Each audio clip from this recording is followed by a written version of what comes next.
Hands of My Podcast is a proud member of Darkcast Network, presenting the brightest of indie podcasts. This episode will be using adult language and discusses sensitive and potentially triggering topics including violence, abuse, and murder. This episode may not be appropriate for younger audiences. All parties are innocent until proven guilty in a court of law. Some names have been changed or omitted per their request or for safety purposes. Listener discretion is advised. Hola, my beautiful humans. This is Jasmine Castillo. And this is MW.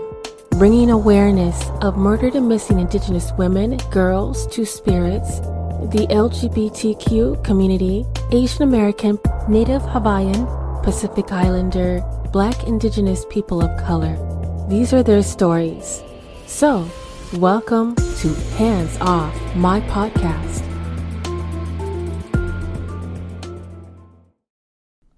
Today I had the honor of speaking with Guadalupe Castro. Once you hear the story about her son, Izaiah Riojas, you will definitely understand the frustration about his story and the outcome.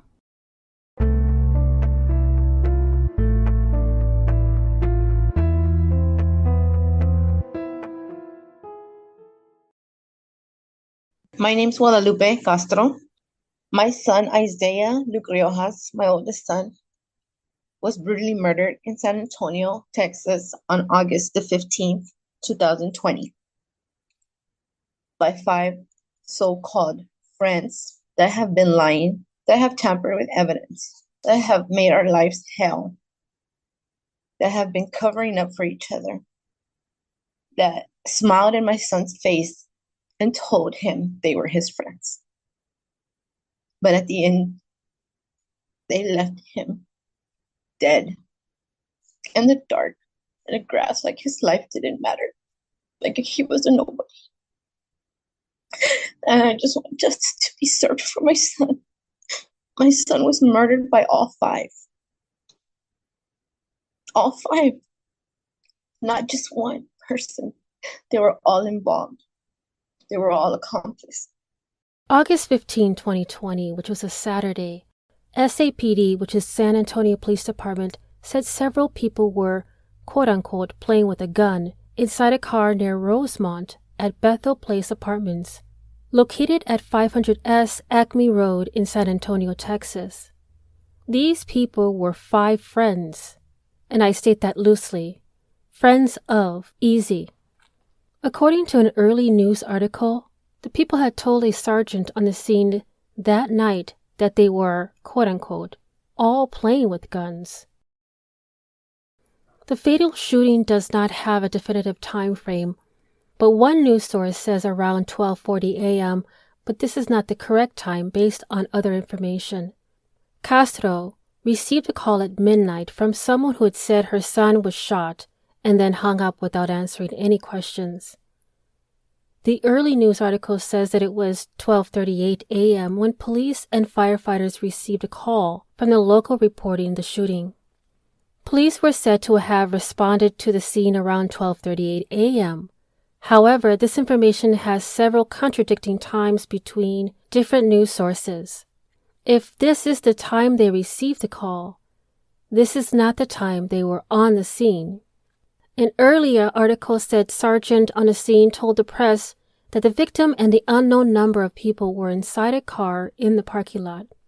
The sergeant tells the media that information could change. However, a car and driver fled the scene, and somehow the victim ended up in the parking lot. Later, police said to the news that Izaiah Riojas, age 20, was shot and killed with a bullet that went through the back of his seat. He got out of the vehicle, ran toward an apartment building, and collapsed in the courtyard. Now, there is conflicting information on the bullet placement and how Riojas' body exited the car.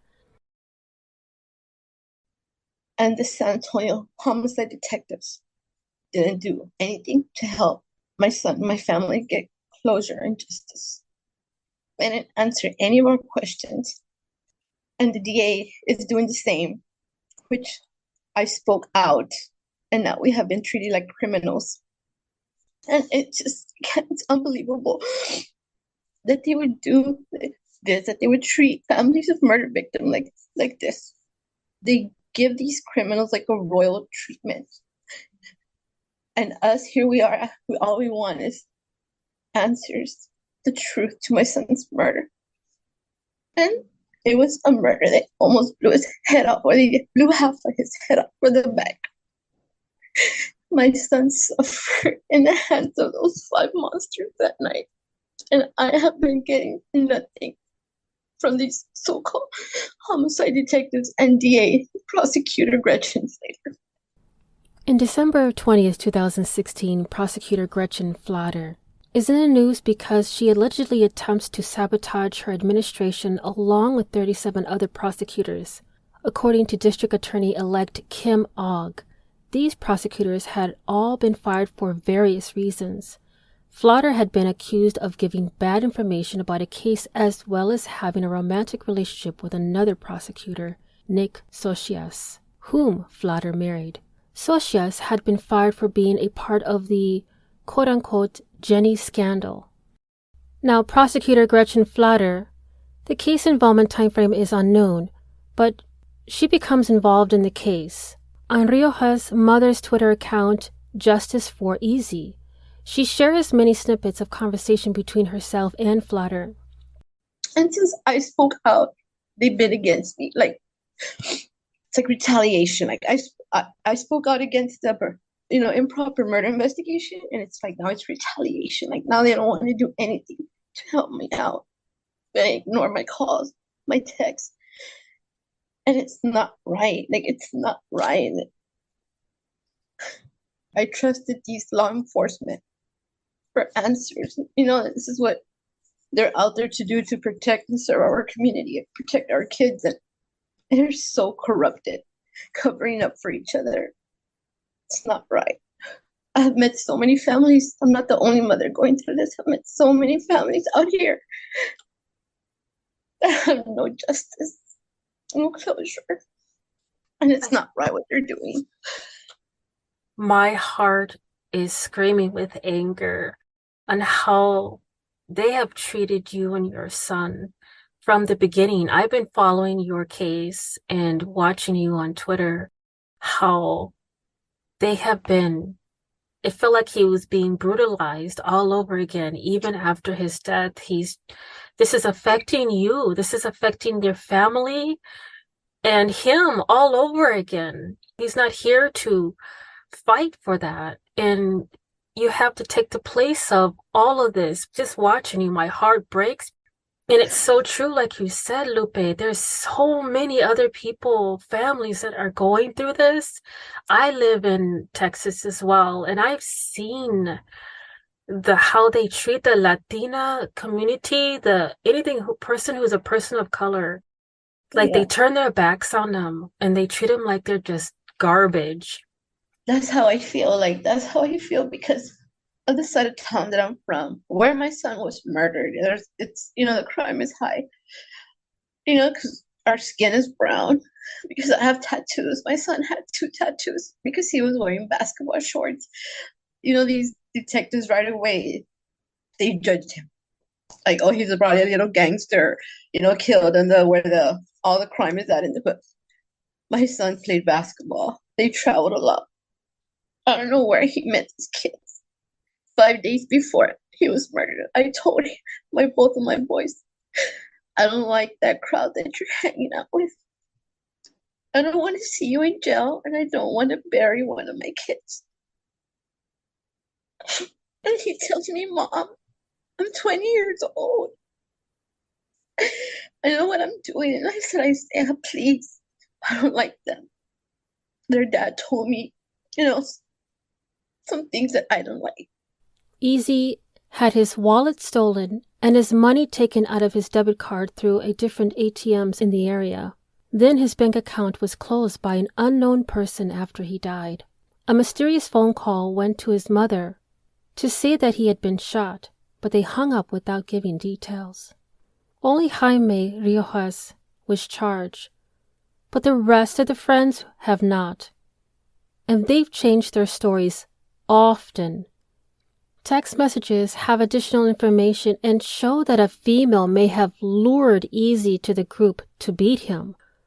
The investigators on the case refuses to hold other people accountable and withholds information from Easy's family, and instead threatens Easy's mother and family with arrests and other actions.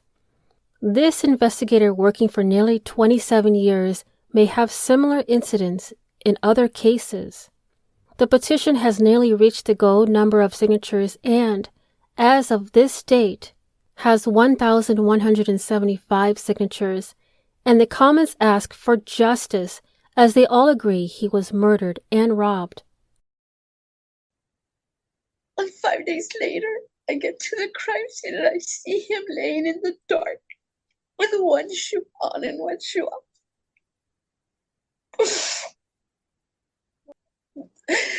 And I asked the detective, can I hold my son? He can know that I'm here. And they were putting him in a body bag. And putting him in a body bag. He tells me, ma'am, in the condition they left him, they almost blew the back of his head off his gun.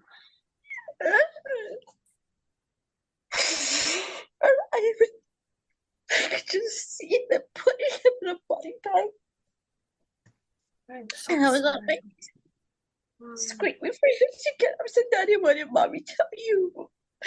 What did mommy tell you these kids were gonna do to you? And look where you're at. Look what they're putting you in. Right. And I started to put him in the back of a white van. I took him away and never saw him. And I have to live with this every day of my life. That is just horrible that you had to go through this. I am so sorry, Lupe. No mother dreams of this, ever, ever. And I am so sorry that you had to do this alone. And thank you for sharing this. I mean, it just tears me up every time I hear it because I've seen your videos and TikTok. I've seen how you are just you have to be strong because he's not here to fight that fight. And you have been fighting it from the beginning. He was not just what the police and the law enforcement want to assume him to be. And I'm glad that you're here to tell his side of the story about who he really was and claim him as the way you've been claiming him from the get-go. These law enforcement and these other people who assume things, I want to put them in their place. And that's why I'm glad that you're able to speak to me today about that. I want to know about his life, his story, the things that valued in his life. How would you describe Izaiah? And you identify his nickname. They always called him Easy. Him, you being his mother, from every flaw, every perfection, everything that he lived his life for. My son Izaiah, like I said, he was my oldest. He was 20 years old. I had him February 2000, and I had my other son in November of 2000. So they always called them twins, Irish twins. And then I have my other son, Carlos. And him and Brandon grew up together playing basketball. They were in the same grade. Everything, they dressed the same. They would not go anywhere without each other. That's why that night I was like, how if my other son would have gone, I probably would have lost him too. But my son Izaiah, he was my good kid. He laughed all the time. All the time. He made everybody laugh, always had a smile. Never argued with anybody. Never. He took care of my mom, who was handicapped. And my parents and his brothers were everything to him. Every time he would get paid, he would go buy him something, buy my mom something, take her out to eat. And then he would think about himself. He would drive my mom to her doctor appointments, put her in the truck, take her out of the wheelchair, and driver to your pharmacy, and he was a good kid, never in trouble. Thank you for sharing that, Lupe. Based on what you've just identified, it seems like Easy's personality was he was outgoing, he was athletic, he just lived life. Lupe says that kids looked up to him in basketball, and now that he's no longer there, they are taking it extremely hard. In Izaiah's own words, his statement for the ncsasports.org for a recruiting profile. Hello, my name is Izaiah Luke Riojas. I currently play for San Antonio Dream Team, and I've been playing since I was 3. My current position is guard, shooting guard, and defense. I'm currently known for the defensive player with the most steals per game. I score average above the 18 to 20 point per game and have about 15 steals per game. I attend JFK School in San Antonio, Texas. I play AUU year-round and travel a lot for tournaments. My twin brother and I are very known in San Antonio. Look us up on Facebook, Riojas Brothers on YouTube. We played for Iceman George Gervin and won 2016 Texas State Champs. Our school got a banner for the gem, and we bear a 7-year round winner from Dallas, Texas. August 23rd, 2020, Easy was cremated, and his remains were placed in a cherry red urn with silver trim. On August 29th, 2020, a basketball tournament in honor of Easy is held at noon on 135 Topeka Street. The funds raised would go to other basketball teams in need. Dozens of players arrived at the tournament to raise funds in Easy's honor. Lupe hopes that one day she will be able to make a basketball team in honor of her son. He played ball. They traveled a lot. They played with the AAU basketball teams. They raised money for breast cancer. That was the last team they played for. Wow. They were the only 2 Hispanics. And all, Judson and Wagner team, like, they're like kids that know how to play ball. They're tall. My kids were the shortest kids, the only Mexicans on that team. And they were starters, so they were always like, the twins are playing.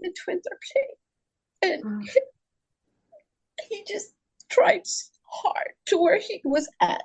He played in Las Vegas 5 times. Wow. Him and his brother, and they never played without each other on the court. Like, they were always on the same team. They would go to the park down the street and teach little kids how to play ball, and because a lot of kids would like look up to them. And my son now, he doesn't really play ball without his brother anymore. And yeah, that's because he had something special with his brother. he was known in the neighborhood for playing basketball. He had a lot of friends. The night that he was killed, they did a candlelight, and the whole street was full with people. And people I didn't even know. They came from out of town. People from out of state sending us their condolences. And he was well loved.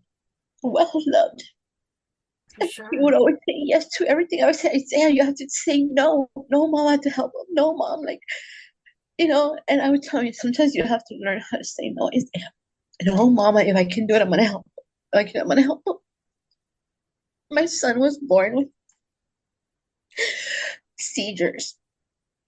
He was sick when he was born. He didn't want nobody to know that, he had a disability. Because he just wanted to be a normal kid. He wanted to be a normal kid and play basketball. And the doctor would tell me, man, he can't play basketball because of his seizures. It seems like he gave people a clean slate. I'm gonna play. Yeah, exactly. Yeah. Wow. He didn't want his friends to know that he had a disability. And they would tell him no, but he still went out there on the court and worked hard to where he got. When you mentioned that there was a lot of people that attended the vigil, we have a lot of people in his community that are going through the same grief. They understand what a mother's going through, and they want to come there to support. I just wish it was, something that someone else could attend, like his basketball game, or attending his graduations, or if he was going into college. We should have a stronger community as being people of color. In 2021, Lupe started a Change.org petition to the President of the United States of America and the League of United Latin American Citizens and Congressman Joaquin Castro. In this petition, detectives told Castro that the kids had moved her son's body to help, but they had already changed their story. The kids say they never saw a gun. All this happened to me, and now I know what discrimination is. Now I know, I didn't think it was still around, whatever, but prejudice, things like that. When this happened, I didn't know where to turn. Everybody kept telling me the cops, they didn't even let me in the police station. One time, they didn't even open the door. It was during COVID. They said, no, ma'am. I said, let me talk to the detective. They said, no. And it's like, I've seen so many mothers that were like me, lost. And nobody knows the pain of losing a child unless you walk in our shoes. Right. So the day you wake up, the minute you wake up, even when you're asleep, we're hurting. And I've seen so many mothers out there that are in my shoes, that cops are just the detectives. To them, it's just a file with a number, another dead person waiting for their trial or what, And a lot of Hispanic families from my side of town, about 80% speaks Spanish. So I have started La Muerte de un Hijo, a nonprofit organization, which I try to help mothers of murdered children, get their story out there, their justice, because nobody wants to help. Nobody wants to help, and nobody knows how corrupted these cops are.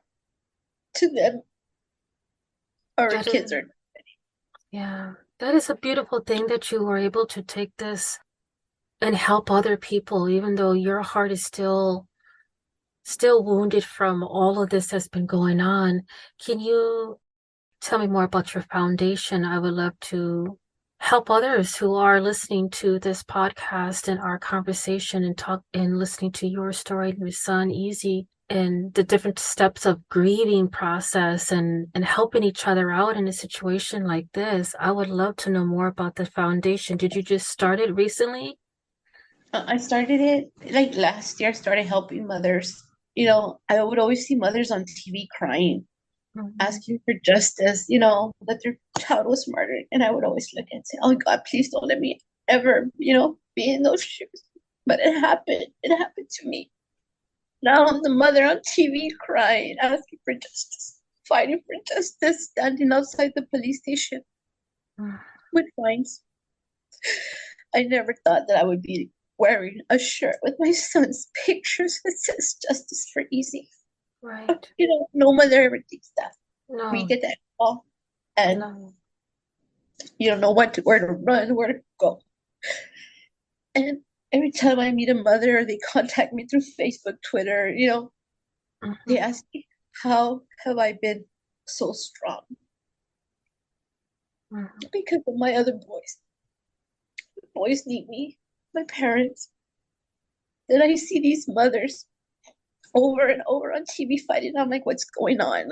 Why aren't they helping them? Not even an answer. So I started going out there, meeting the parents, posting about their kids, going and putting crosses where their kids were murdered, because nobody listens to them. They completely ignore, especially if the families are African American, Black, or Hispanic.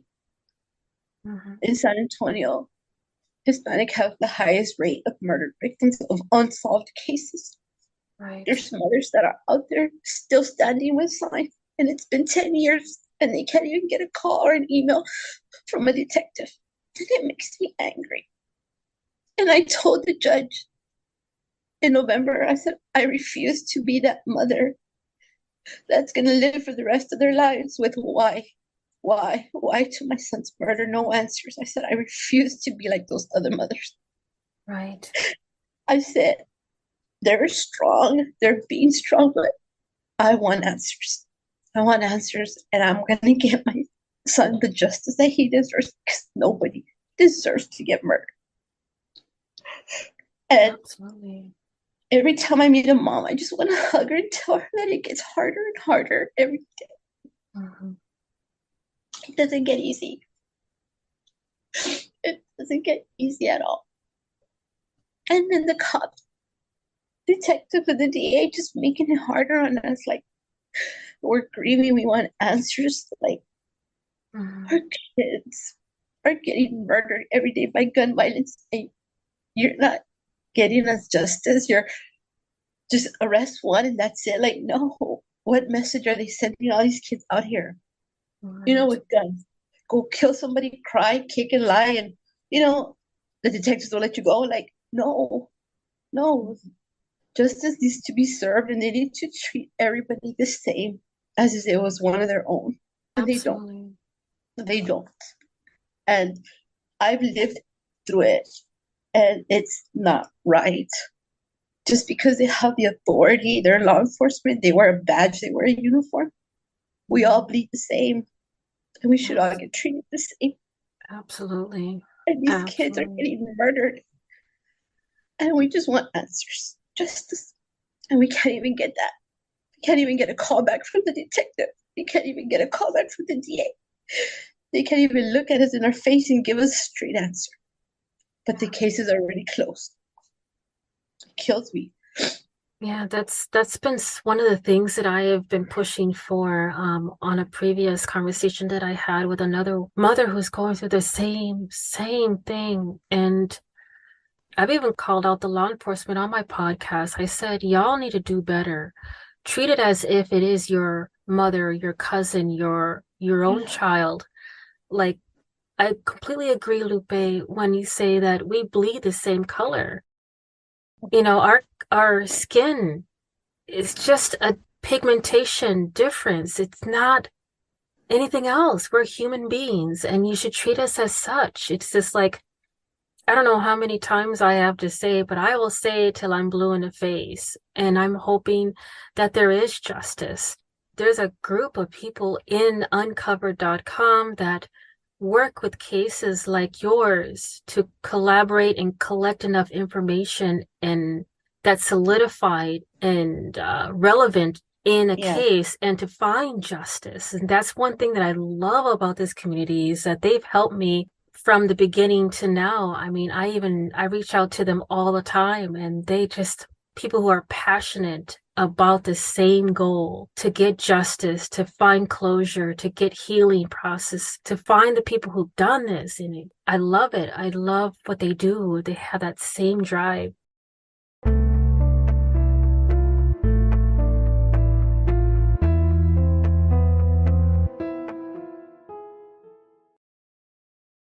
I really wanted to get some names out there in regards to what you've been doing so far. Who are the people that that these listeners need to reach out to blow up their phone, to be part of your voice in getting justice for Easy?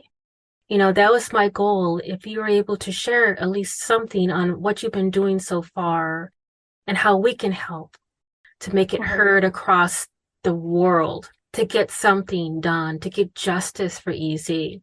And I'm so excited because I really want this to happen, that I can't just ignore that. And there's a saying that the squeaky wheel gets the oil, and I'm ready to bring out that oil can. You know what I mean? I'm ready I'm ready to put them out there. Like, I'm ready. Right, exactly. Since the day I spoke out in public on the KSAT 12 News and said that what that police report that was given to me by the San Antonio Police Department was a false report, because that's not what was confirmed. My son was confirmed dead, murdered, robbed, and left for dead. That's not what I heard. That's not what I saw. That's not what was confirmed. That's not Nothing that the police report said is what happened the night that my son was murdered, even though I was not there. But that's what the detectives on the scene, or the cops on the scene, told me. And I saw it with my eyes, as no crime scene pictures were turned in. As y'all saw in the pictures, the video, how they dragged my son on his back through the apartment hallway. And they said, the police report said they carried him and that they got him help. No, they dragged my son like an animal through that hallway by his arms and his legs. They left him in the grass where my son passed away, where he was found deceased by a couple. And that's why I say my son was not carried. They did not get my son help. None of these females rendered aid. Nobody called 911 because Detective Bunnell and Sergeant Raul Cardenas say that these were scared little girls, so they didn't know what to do. Yet they can be in a car at midnight with older guys, but they were scared to call 911. They're not scared to text and call them to go over there and see them in the middle of the night, and the mom allows them to go out. Nobody went and dragged them or pulled them from their hair to go sit in that car. If they're 14, 15 little girls and they're scared, they shouldn't have been there in the first place. So for them to say that, no. Some suspects fled, but some stayed and were taken in for questioning. Lupe begins getting texts from the other people involved in the incident. Many of the texts can be found on her Twitter account, Justice for Easy, where she shares them. Many of the conversations she shares are heartbreaking, chilling, and outrageous. They have a criminal background. There's a history of them doing this, setting up guys, that they meet to get robbed. If you see the video, how they set up these little girls and they assault them. And Detective Bunnell and Sergeant Raul Cardenas said it was an accident. It was reported as a plane with guns. And then nobody saw a gun in their statements. And then everybody pointed at Jaime. April 9th, 2021, a Civic Alerts news flash mentions Jaime Riojas. Quote, Jaime Riojas is charged with manslaughter. The indictment alleges that on August 15, 2020, Riojas recklessly caused the death of Izaiah Riojas by discharging a deadly weapon, firearm, at and in the direction of Izaiah Riojas. This case is being prosecuted by the Criminal Trial Division in the 226th District Court. Manslaughter is a second-degree felony punishable by 2 to 20 years in prison and a possible fine of up to $10,000. An indictment is not a finding of guilt. A person charged by indictment is presumed innocent until found guilty beyond a reasonable doubt by a jury or a judge. Because these cases are pending, we can make no further comment on them. End quote. The person that said that Jaime shot my son states she wasn't even there. How did Detective Bunnell and Sergeant Raul Cardenas get a statement from her? To me, she is the one, I believe she murdered my son. She shot my son because she's the one that set him up. But they ignored me completely. Sergeant Raul Cardenas only charged 1 out of 5 with the manslaughter, dropped the charges to manslaughter. I wasn't even aware. The bond was set at $25,000 for taking my son's life, for blowing half of his head off from the back. On social media, that was brought up to my attention, by my son's friends. Hey, look what they did. They set up, your boys 4 days before at the mall. And they recorded everything. They recorded how they jumped them as they were sitting down eating with their girlfriends. They started assaulting their girlfriends and the boys. They had like this whole little gang with them because they claimed to be in a gang. So they recorded it. They went live with Angelina Tovar having her baby that was maybe like 6 months. Hands the baby over just to any kid there and starts assaulting these girls and my sons. They're live and they're laughing about it. So I give it to the DA. I give it to the detectives. I'm like, the same 5 people that were there at the mall that set up my boys are the same 5 people that were sitting in that car when my son was shot. You mean to tell me that bullet went in the back of my son's head right after he sat in the passenger seat? I said it could have gone anywhere else, but it went straight right in his head. Well, I asked the detective and the prosecutor why my son had scratches on his face if he was dragged on his back, why his nose was broken, because it was brought up to my attention too by his friends and my family that his face was messed up. I never got an answer from none. November, we go to court, and Jaime Riojas states that Eliza Tovar, one of the females that was in the car, assaulted my son, and that's why my son went to the front seat. And I was never told this. Why she hasn't been arrested, why they weren't arrested, all 5 of them, I don't know. Because the mom knew the detective, or the detective was being sweet to the mom. So only one kid got charged with manslaughter. It was not a manslaughter. It was not an accident, and they were not playing with guns. By June 9th, 2021, Telemundo San Antonio runs an article aptly named Game or Crime. Mother demands justice for the death of her son from a bullet. Castro expresses her frustrations at the investigation in the article. Lupe says she will meet with the Baxter County District Attorney to ask that her son's death does not go unpunished.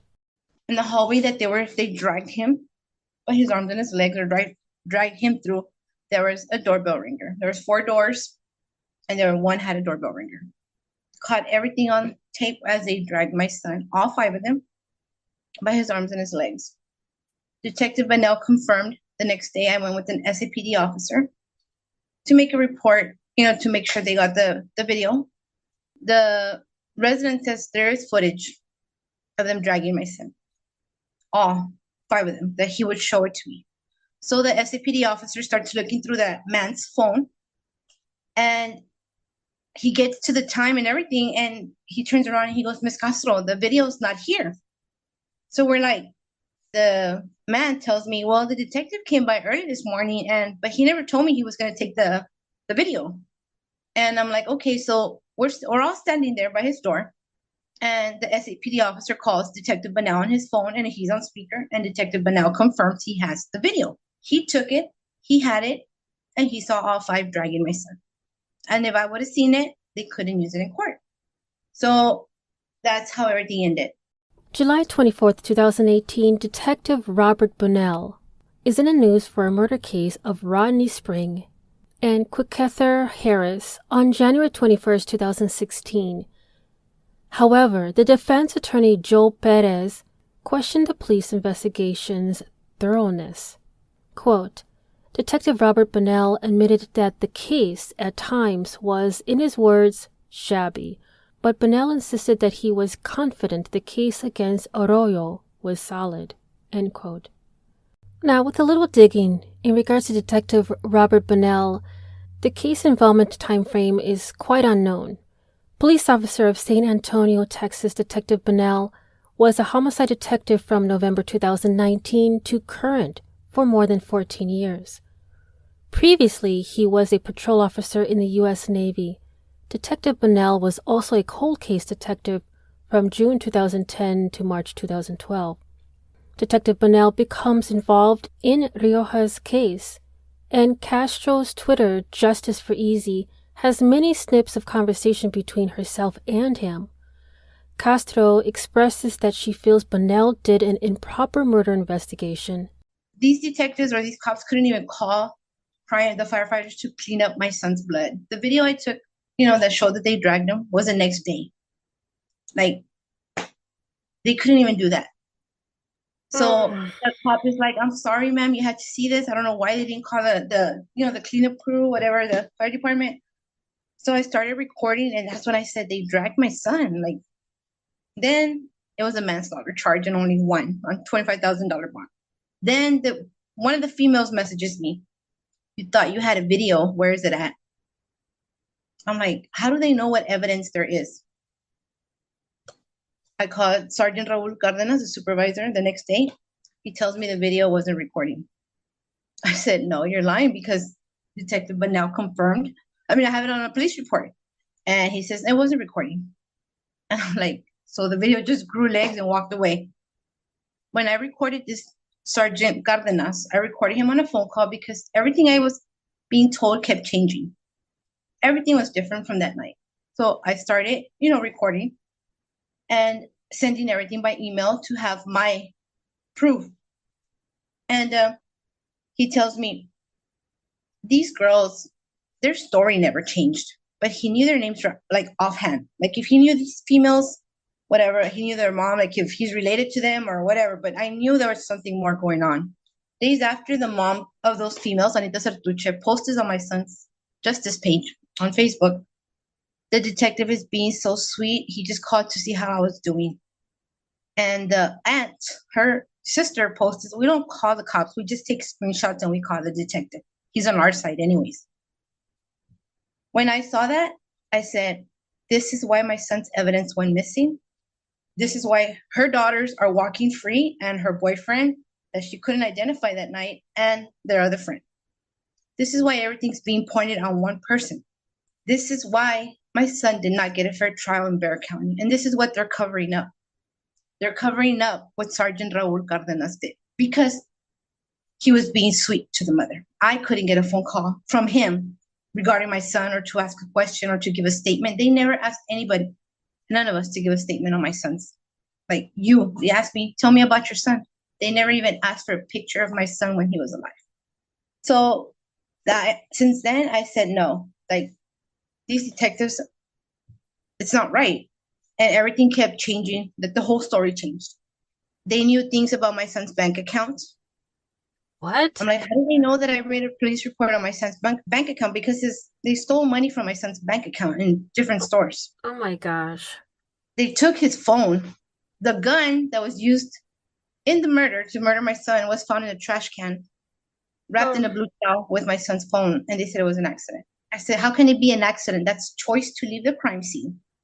Jodeci Martinez went to my house to tell my other son that his brother was shot. Never said he had the gun with him. He went to go put it a couple of streets down, went to the car wash on the other side of town, washed the car, cleaned it with his white tee, and abandoned the car in a parking lot and turned in himself 17 hours later with his attorney because he already knew they murdered my son. My son was dead. They knew. July 21st, 2021, which was a Wednesday, Jodeci Martinez, 22 years old, was arrested and charged with tampering with evidence related to the case. Police said Martinez drove about 7 miles to 3900 block of Fredericksburg Road. There, he cleaned the blood using a muscle shirt he wore. Then he wrapped the handgun in a towel and stashed it in the yard on Magnus Lane, near Nelson Wolff Stadium. Then, Martinez took 15 hours after the shooting before contacting police through his attorney. According to court records, Martinez's bail was set at $10,000 and he was released from jail. July 22nd. A news article by ExpressNews.com updates the case's newest arrest and charges. Unfortunately, this news is not widely reported, and this article is behind a paywall. Over a year has passed. On October 11th, 2022, Jodeci Martinez, his case was closed. The disposition statute says insufficient evidence. August 13th. According to a screenshot of a conversation provided by Castro by Gretchen Flader to herself, Jodeci Martinez's case was dismissed by Judge Raymond Angelini because he suppressed the evidence based on a constitutional violation. Flader goes on to tell the victim's mother that she had failed to appear in court for Martinez's case. Lupe had no obligation to go and found the wording hurtful. Flader goes on to tell Castro that Jaime Riojas' sentence was December 1st at 9:30 a.m. and that's when she could go and speak with the judge. However, in the detailed search of the case, there is no such sentence hearing on December 1st. The actual hearing and sentence date was November 29th, 2022. So on that day of November 29th, Jaime Riojas is sentenced for his part in Easy's death. The charge was manslaughter. The judgment was a fine and a term. The fine was $1,500. Video Wow. of him. He took the detective where the gun was at. He took the detective where the car was at. Mm. and they allowed him to walk free. Why? Because they couldn't make it look like an accident. The choice that he did to go hide the gun, wash the car, abandon the car, that's not an accident. That's a choice he did. Right. I told the DA, he went to my house first. I said, why isn't it on his statement? And on his statement, when he was arrested last year, and in 2021, because the DA reopened the case, I said, why don't y'all mention that he went to my house first? It's not on, so he's already lying. He admitted that my son didn't look good. I said, so he admits that my son didn't look good as they took him off of the car. Yet he didn't render aid. He decided to leave. Yeah. Now, charges were dropped against him last year. Like I guess in October, because the DA couldn't prove that, he went to go hide the gun. And I'm like, well, obviously he wasn't at the crime scene. The car wasn't at the crime scene. I said, and if you would have asked us for a statement, we all would have said we saw him pull up to my house and tell us that, my son was dead, shot. But they never got a statement from us because they couldn't prove it was him. And I told the DA recently, I said, if you knew that he went to my house and I told you that it was not on his report, could have asked us for a statement. And my mom told her, I opened the door for Joe to see when he asked for my grandson. And nobody has asked me not one question. I saw my grandson get in the back seat of that car. She goes, my grandson turned around and he goes, I'll be back, Grandma. Save me a piece of chicken. That's it. And my mom says, nobody has asked me anything. Nothing. Cannot believe that.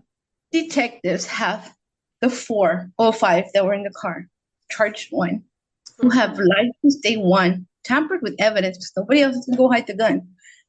Not even the people that found my son dead were their statements used in court, nor, give me the chance to even say what they saw, what they heard that night. I wasn't even given a chance, like you gave me a chance to, to see what my son was like.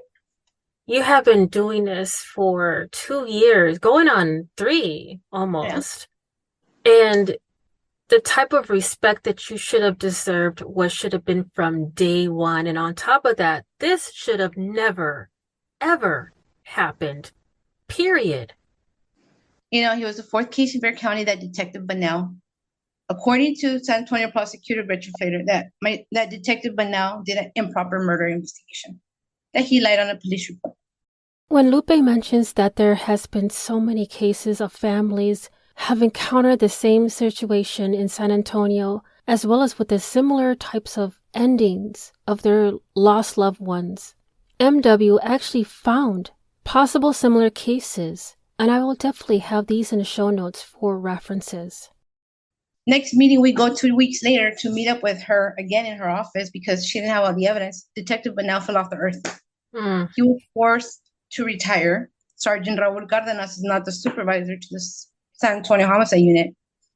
And now they're nobody in my son's case. All of a sudden, they're gone, disappeared. Not even a beat from them. Wow. Not even to go to court with, testify or say what they saw. Nothing. I was threatened by Detective Bunnell that if I didn't let him do the investigation, he was going to make sure that my other son pulled chain with the kid that murdered his brother. What? Because I wasn't letting him do his job. Listen, I wish you would say something to me like that. Here in San Antonio, where the parents murdered the baby King. Oh. Well, case here in San Antonio. Well, Detective Bunnell tells me, if you don't let me do my investigation and you keep interfering, I'm going to arrest you like I did to baby King's grandma and aunt and hold you and your son till trial starts. Oh. How would I know he's the detective, the homicide, or he was the homicide detective to that case? Okay. And then he tells me, I go, why would Jaime's bond was set at $25,000? He tells me that's when you vote for a Democrat, like Joe Gonzalez, not a Republican, like LaHood, which is the DA here. But what does politics have to do with my son's murder? Right. And it's just, they've been so disrespectful, these detectives. don't have the heart, don't care, nothing. And I would say that to their face. And that's why now I'm like, I'm going to speak out and I'm going to say the way it is. Yeah, you do Everything that. was reported to Internal Affairs. Sergeant Pendejo confirmed all the threats he made, Detective Bunnell. And he said he saw nothing wrong with the threats. For me to go talk to Sergeant Raul Cardenas. Lupe, I'm just going to let you know. This is going to stop here. This bullshit that they're treating you and disrespecting you and literally re-victimizing you and your family and easy, that's going to stop. I'm sorry. Yeah. I'm putting in my 2 cents. I cannot stand the arrogance and the disrespect. As law enforcement, right? Yes. Like they're spitting in our face. Like literally, like they might as well go ahead and do it on the coffin on our loved ones, because that's what they're doing. They're literally re-victimizing.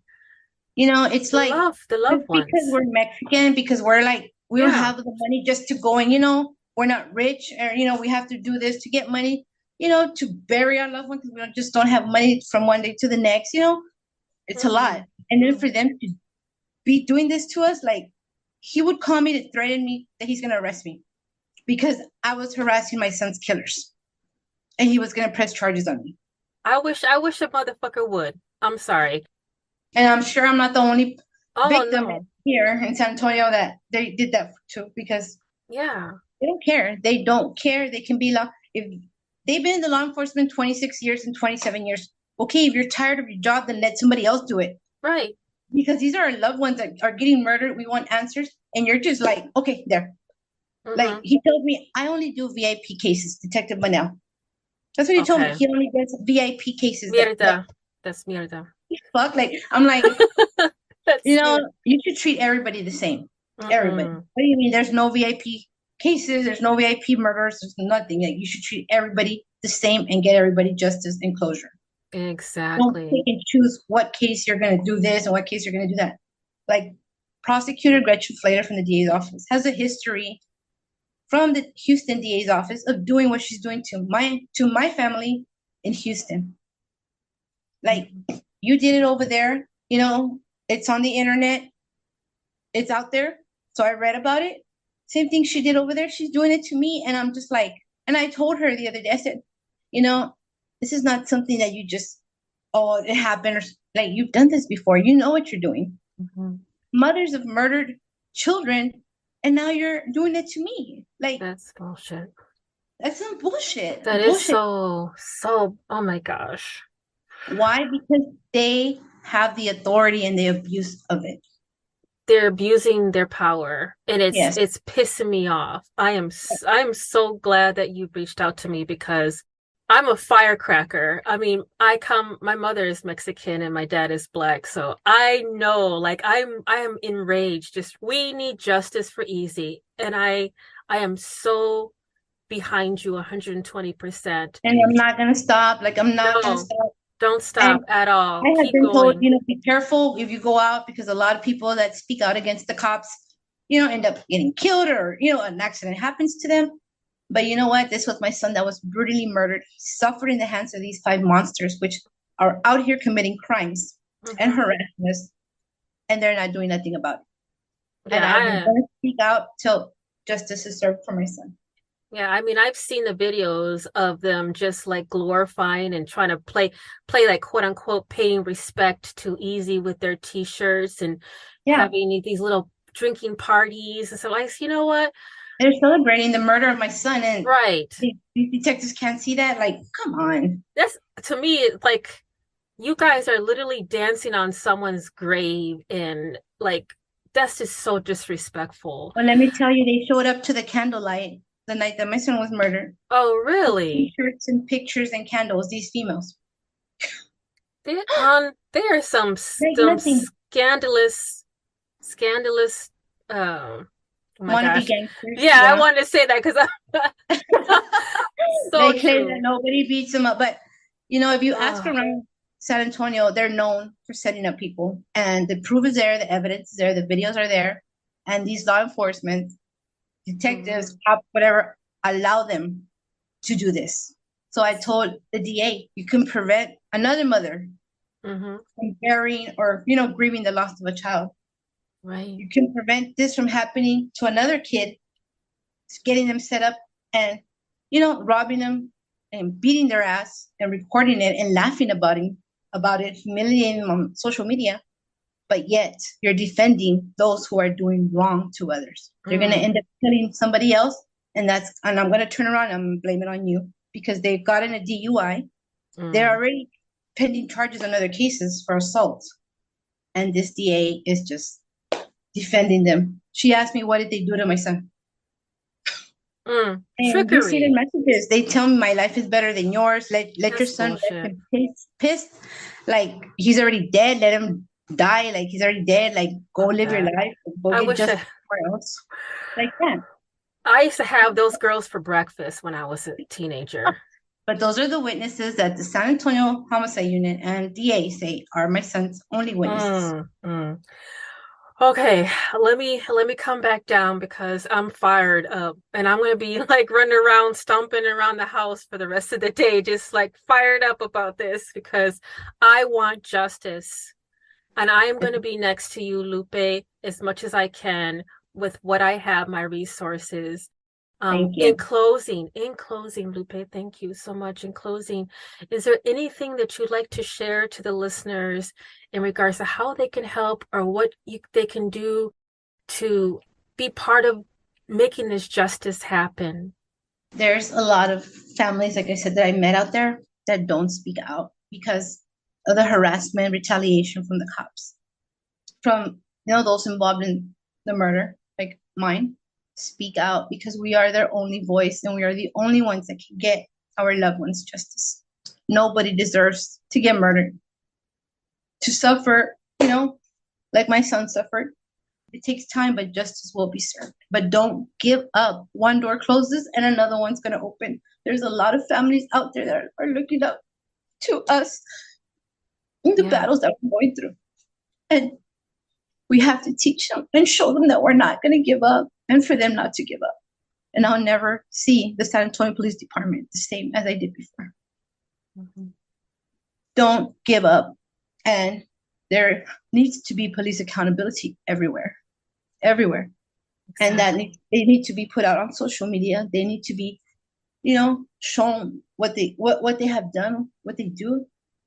Instead of protecting and serving our community, they're bringing more pain to grieving families. They are the ones that allow all this violence out there because they give them a slap on the hand and they go back out. They lie for these kids and they're out there. This is just one group of children, or I want to call them children, ruthless, disrespectful children who are making people's lives miserable. There is more like that all over the place. They don't want to deal with it. They don't want to deal with it. We're going to get the word out, and this is being recorded, but once I release this, I know the listeners are probably going to be as fired up and raring to go and taking action as much as possible. So I will definitely have any additional things in the show notes where they can go to if if you have a petition, if there's anything that I need to put in there.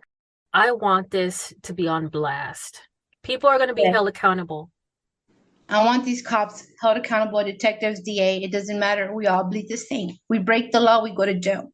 They break the law, they need to be held accountable.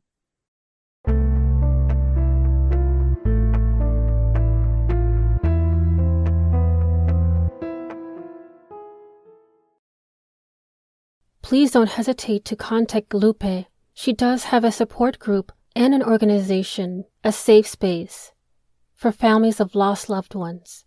I will place this in the show notes. Let's get justice for Easy. We are voiceless no more.